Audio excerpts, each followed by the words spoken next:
'cause we all got it too. When the dressing room got haze in now, baby. I know how you want it, mama, hot, quick and tight. The girls can't stand it when you do it right.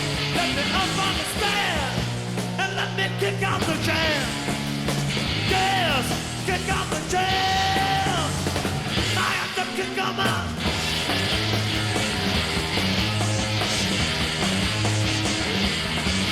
Yeah, I'm starting to sweat, you know my shirt's all wet. What I'm feeling and the sound that I found resounds to be down off the ceiling. Gotta have it, baby, you can't do it all. So when you get the feeling, you gotta sock 'em up with that mic in my head and let me kick out the jam. Yes, kick out the jam. I have to kick out.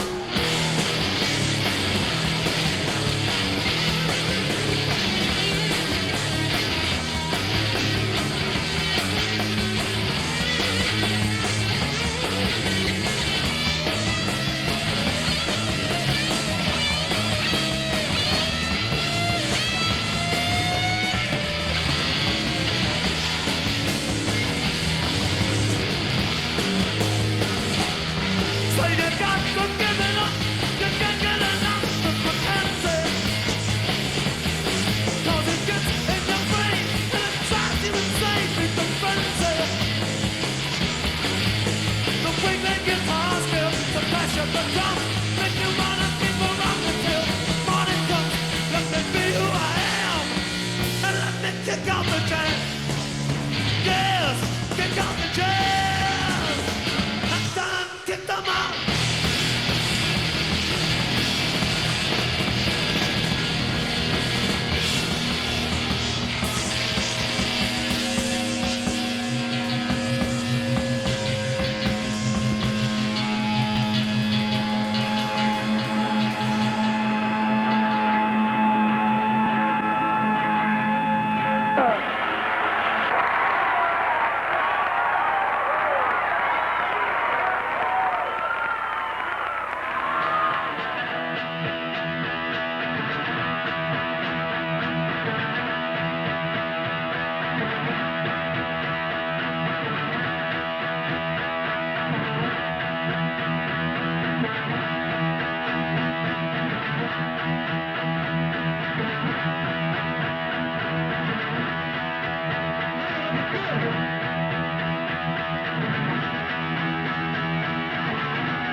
tired, felt so good, felt so tired, so good now,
whose being is almost unimaginable to the human mind.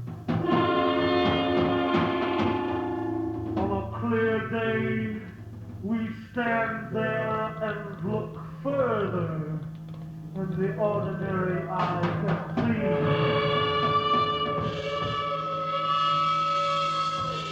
Far above the roof of this world, we can encompass vistas of the world. There is a land where the sun shines eternally. Eternally, eternally. Out in outer space, our living, blazing fire, so vital in their lives, there is no need to describe its splendor.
shaking, shaking.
Colors pierce your consciousness. Your eye becomes the color. Is color itself only projected on traffic lights, tail Crazy lights, Jim's bumpy burger. This Toast is to the Crazy first Jim. thing you know. Since You know 1953. everything and nothing, and both are the same. I should say I've been eating here since 1963. You can write everything in the universe, every word, every thought, idea, dream on a blank sheet, and you know everything is there. Yes. All you have to do is Ready now. search for specifics, and you'll find them there. One more coffee and I'll start to come alive. Your mind, vast and glorious, is traveling 87 million miles an hour, Pause for a camel light. straight ahead, around through the twisting, tasty. twisted labyrinth of the unconscious. Excuse me there. The divisions of the Jim. conscious and the unconscious do your job, disappear. baby. No more expression, Sorry depression, about all that. hiding hate in hidden nooks. Sort of material you Everything trust is will end true up on the cutting room and floor. untrue, wrong and unwrong, It's not my good fault. and no good all at once. There are no absolutes in peyote mind. Okay, then. Every statement, every question has an infinite answer. Where were we? We were talking about, And you can see at least the a jazz albums million you were each. listening to. You know everything and can Yeah. see the Jesus, brilliant dawn of a new Warren Forest, as we called it. When one day the thought there should be century something of like the green Haight-Ashbury. lights will emerge. So I thought the When the Warren doors Forest of sounded kind of perception mysterious. will once and for all be open. When the You're hinges so will nuts. be ultimately torn from all the world's organs Okay, forever. now what about Tyler? Sorry. I'm trying to focus. Where did I leave off? Under peyote, I I need, realized where's the continuity? profound Makeup. of my life. Well, And I know I got out of the that Detroit House of realization Corrections will after stay serving with 5 me months and 18 and days for influence possession of the marijuana. course of my life. I got out on August They 5th, already have made a 1966. discernible mark on my outlook, on my And on conception of August 6th, myself, Sunday, of other I people, believe, of the ultimate could be wrong. goal in life. the people in our little community there, The first link Artist in the Workshop chain of community, experience staged under peyote all day, of love. we called it Festival of People, to welcome me back. I did that once. See, as you've no doubt noticed, I'm big on farewells and returns, you know? It I think was they the should be loveliest, noted. most beautiful And vision it gives you a I've feeling of ever closure seen in my or life. entrance in either case. When I So they had realized a the ultimate party for profundity me, and of love is abstract, really, we had friends come from all over the place. Joseph Jarman came from Chicago, George Kimball came from Lawrence, Kansas, Ron Kaplan was there from Pittsburgh, trying to plus all the repress regular my suspects love from the feeling area. for others, and that I could no longer do And so. this I went on know from now like that 3 in the it's afternoon futile. or whatever It is until really evil 3 in the to morning. try to not love people, Well, by the because evening, love is the ultimate, the basic maybe feeling mid-evening, upon which life about itself 10 o'clock or is something like built. that. I cannot emphasize too much. I resided, did I? Yeah. I resided upstairs from the artist. This is the artist workshop that was at 4867 John C. Lodge, corner of Warren. To the visions And we lived and upstairs thoughts in the which dentist's would come office. later in the peyote I think somebody and did. after coming down. You don't really I would ever retire come down. upstairs to smoke joints or whatever, and just, you know, I've been gone for 6 months, so I was renewing my friendships with so many people, and then there was my wife. Fences you have had And it set up happens that in my your first mind daughter was born exactly because of 9 the months later. societal influence. So there was a conceptualization to attend to. You can remain Of the at child. essentially the same level of perception and awareness. So anyway, at 3 o'clock in the morning or so, this incredibly huge sound emerged from downstairs. And I turned, and my wife Lenny went down there to see what this was, and it was the MC5, who had waited around all day and wanted to be part of this. And they were playing. Of course, we were terrified that this noise would attract the police and we'd all be busted and I'd have to go right back to jail. So she went down and pulled the plug on them, they say. The legendary pulling of the plug. So I didn't really meet him. I might have met him that afternoon, but I don't He looked remember. like he was crying, and as I watched But him then, cry, I realized that he would die. I don't know, we met somehow because Rob lived over on Canfield I became between so horrified 2nd and 3rd. that I couldn't watch anymore.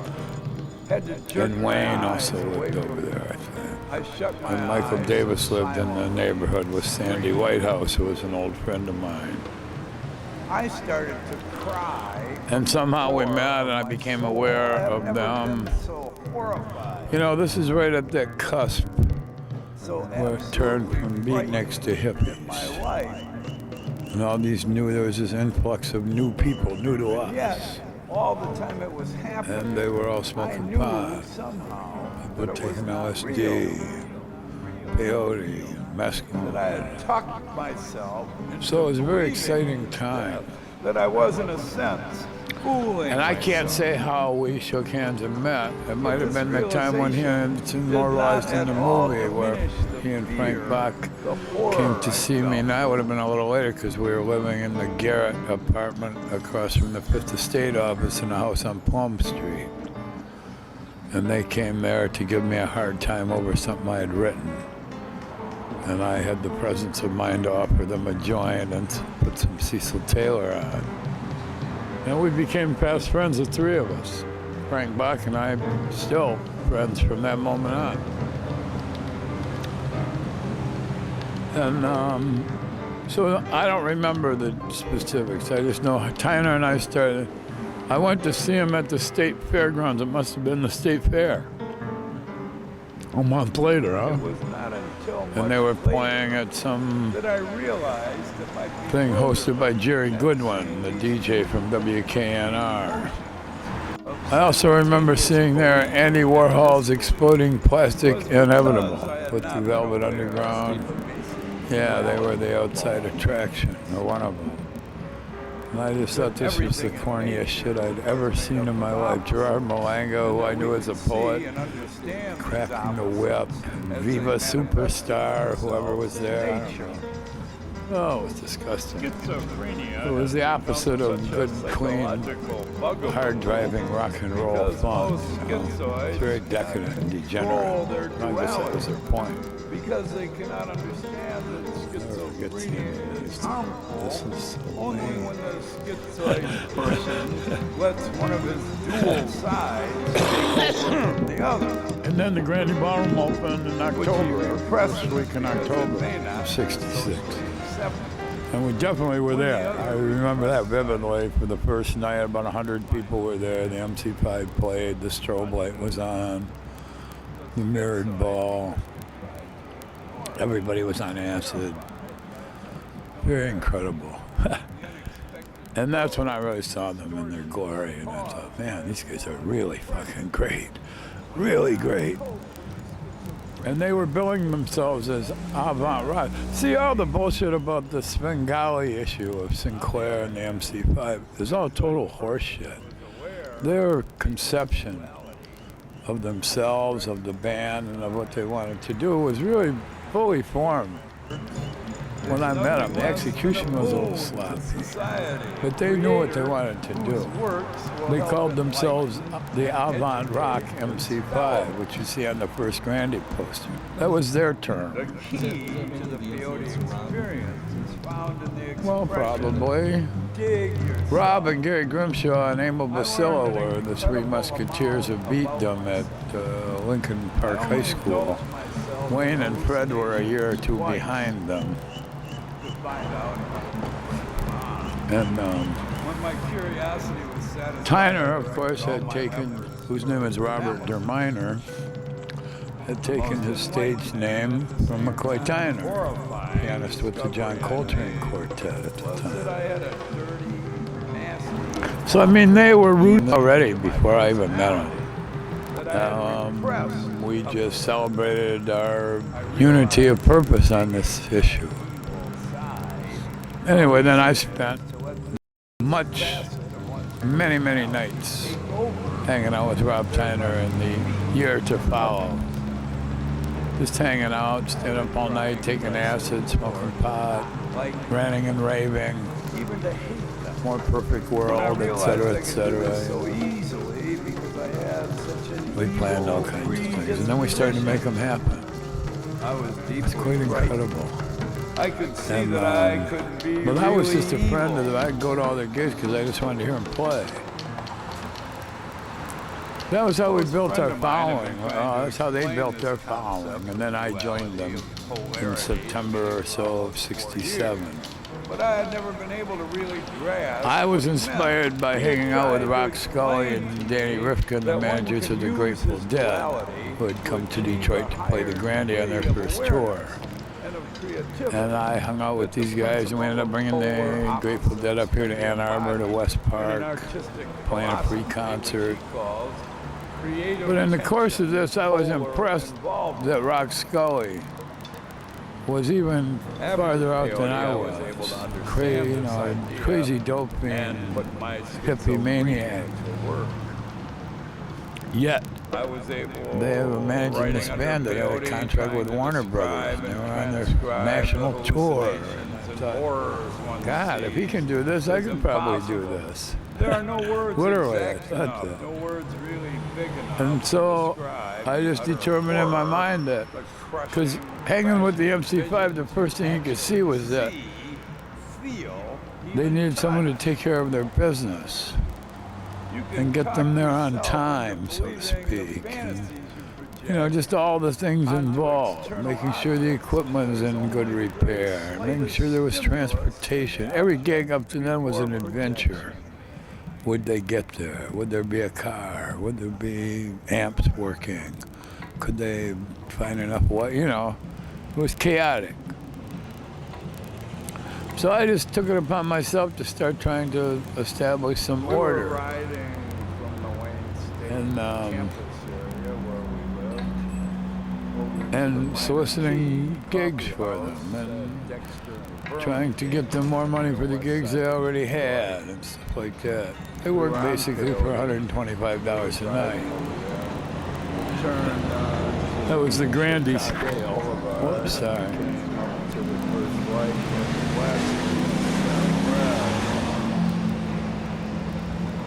So we never had a meeting where we sat down and they said, we appoint you the manager. I mean, I just started assuming the duties. Assuming is probably the best word there. My mind started racing. And they were happy to have someone take care of these things for them. Stopped forever. Very happy, as I recall. Period of time that was sitting there. So we moved here in '68. One minute. Yeah, in Seems like an '67. eternity and a million Our thoughts friend Michael came into my mind, and they all had to do with McClatchy this and some other negative people that were idea into that this. everything would be red, You could white, just go and down to City Hall and get it for $10. You could get a permit. all of a And they sudden turned they the all turned electricity on in green. the West Park band I shop. said, And so century they of were. green lights. There was a band called the Seventh Seal that was Where led everything by Bill is permitted Kirchner, and everything later will go Commander forward. Cody and the West Point We just Airmen. felt so relieved. They were a I can psychedelic still band. feel They would that play on years acid. and years later. Acid was There are such no a big thing absolutes then. in peyote mind. And the Every hippies would go down statement, there, every 200 or question 300, has an and infinite answer. most of them would be smashed And you on can acid see at least along with the a band, and million you'd have these each. beautiful psychedelic You know experiences. everything. And Well, can the see bass the would be playing Jesus inside your brilliant dawn of bowels, the you know. new era of love. The singer When would be one implanting day the words directly century inside of your green brain, you know. lights will emerge.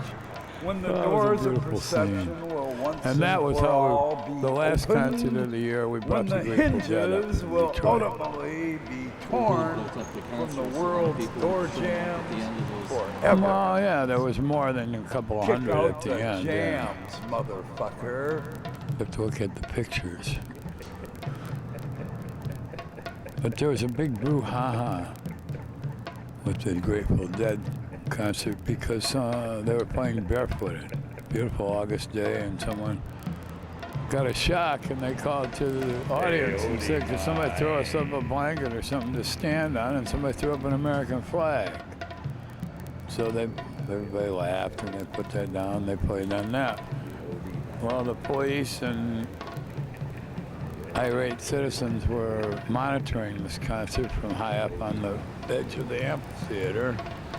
And this just took them over the edge. And they're standing, desecrating, stomping on the Grateful Dead. This led them to pass an ordinance during that winter in the city council in Ann Arbor, outlawing electric music in the parks. So when we came here in May of '68, early May, and moved here, and then once we got settled, it was starting to get really nice out, and we said, oh yeah, it's gonna be summer. Free concerts, we should have free concerts. So I actually sent Ron Levine over to City Hall to pick up a permit. And they wouldn't give it to him. They said, I'm sorry that these aren't permitted anymore. They passed an ordinance against it during the winter. Oh shit, well that's not right. We're gonna do it anyway. we have bands that want to play for free. We got a sound system, and we're gonna do this. Anyway, that started the whole battle of the free concerts, which we won. What would that be, October of 67? Yeah. We showed up to the gig at our house in Granby. These asshole British roadies had set up the Cream. Ginger Baker's voluminous drum set. It's in the middle of the stage. And our instructions were to set up around Ginger Baker's drums. They were not to be moved. And so we had to put our drums on one side and both guitars on the other. Well, it was just totally unbalanced. Fucked up our whole mental feng shui, you know. You know, the feng shui of a stage is an important thing, really. And most important is the comfort level it allows the musicians to know that they're where they want to be. So this just completely pissed us off. We were so angry. I'll never forget that. These fucking punks. And of course the MC5 had already developed it. Well, it was in this period, I guess, they developed the concept of kick out the jams, motherfucker. By being in the wings at concerts like that, when these pretentious English assholes would come, and then they would get up there and fart around on stage, and MC5 would be in the wings saying, kick out the jams, motherfucker, you know. That was where that came from. And that was beautiful because when they came back in 1968 in the summer, early June, I think, late May, whenever it was, we made sure that we could open for them again. We spent about 2 weeks every day practicing, getting our shit together so we could kick the Cream's ass. And of course they were bigger, much bigger than 6 months later, 8 months later. And we kicked their ass. And they didn't even know what happened to them because, of course, they were at the hotel and the limo didn't bring them there until after our show was over. It was like 105 degrees inside the Granny. It was packed to the walls. You kicked their ass metaphorically, I mean... Well, musically. Right. On stage, we kicked their motherfucking ass. Because the MC, that was like one of the turning points in the MC5 with the band, because they were there. Detroit, who liked rock and roll, was there, 2,000 people, you know. And the MC5 just put on a magnificent show. They'd started writing their own material and working on the stagecraft and everything, which I have a certain pride in having contributed to. But yeah, they put on the show of their lives that night. And then the Cream drove in on their limo and took the stage, and the people were kind of cool toward them, and they thought their duel was that everyone would be howling and screaming, but they had been flattened by the MC5, I'm proud to say. That was our goal in those days, to kill the invading bands. Not the local bands who shared bills with us, those were our friends. But when they brought people in who you read about in all the magazines, and they were huge, you know, and everybody was at Twitter about them, we wanted to kill them. Figuratively speaking, artistically, we wanted to slay them. And you can see at least 1 million people go and date concerts. That was later, 69.